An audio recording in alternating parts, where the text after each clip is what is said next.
This is a 2016 Dodge Ram Power Wagon. Got the 6.4 liter Hemi in it. Yesterday we changed the battery box on it. All I'm gonna do is walk through steps on how to do it pretty quickly and efficiently.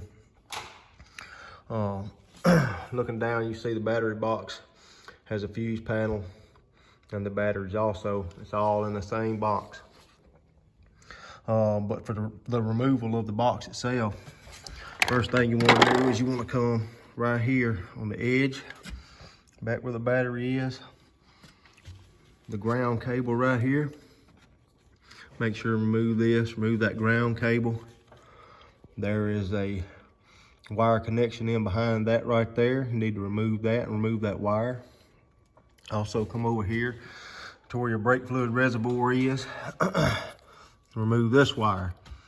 All right, then once you get that done and you have your battery cables taken off, there's a few push connect snaps that push in the back of the box itself, just little push pins.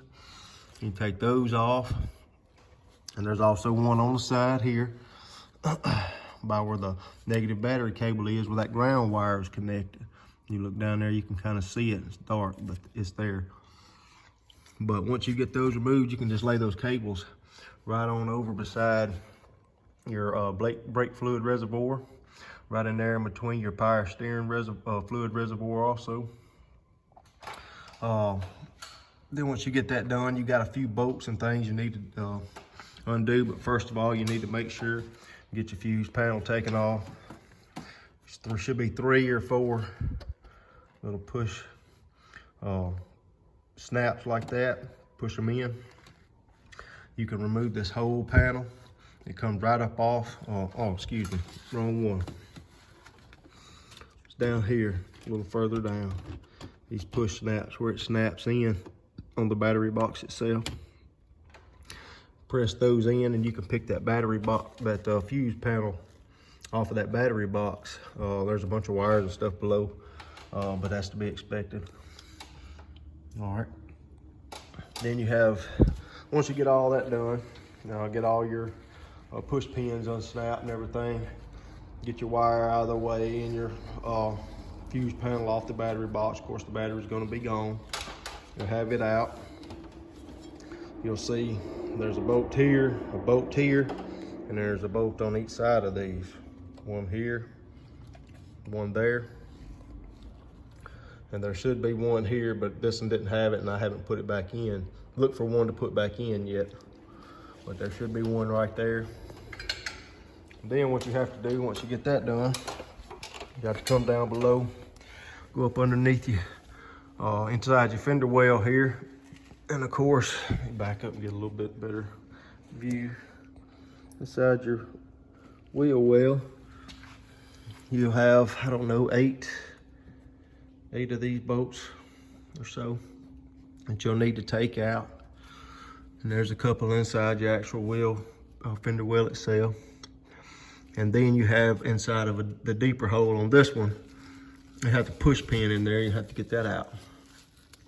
That'll enable you to remove that fender well cover.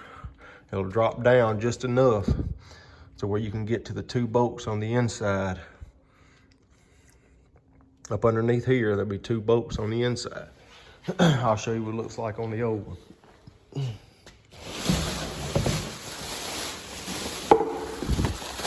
So, this is your top. All right, underneath, these are the 2 bottom holes right here. That's above that, that's inside that fender well. They bolt onto your subframe in there. You'll need to remove those. And then you can wiggle that box out. Now the way I figured out how to do it was a bigger picture. As I moved all this out of the way, of course the battery's out of the way, had everything off of this that I could get off. I dropped that end downward, picked up on this end, and I got as close to that battery fluid reservoir as I could get, brake fluid reservoir as I could get. And then I started just kind of slowly twisting, and I was able to maneuver it up, get all the wires out of the way as I was coming up, and as I was twisting, it came out kind of at an angle. almost like a 45-degree angle if you were. But it was pretty much downhill after that. Getting it out was the hardest part. I came back in the same way I went out, at an angle, got it in, bolted it up, made sure I had all my wires and everything inside my tray where my fuse panel is, up underneath it. Made sure I had everything sitting in there before I ever started bolting anything up, because you got some wires on the outside that have push pins that connect in. There's wiring underneath the fuse panel that connects in from the inside. And after I got that done, made sure all that was set in place, I put it and bolted it actually back down. 4 on top, the 2 on bottom underneath the wheel well. And then I started putting everything back on. And then here we are now, almost at the very end. But that's it. It's not too bad of a job, but if you're impatient, it will work your patience. All right, thank you.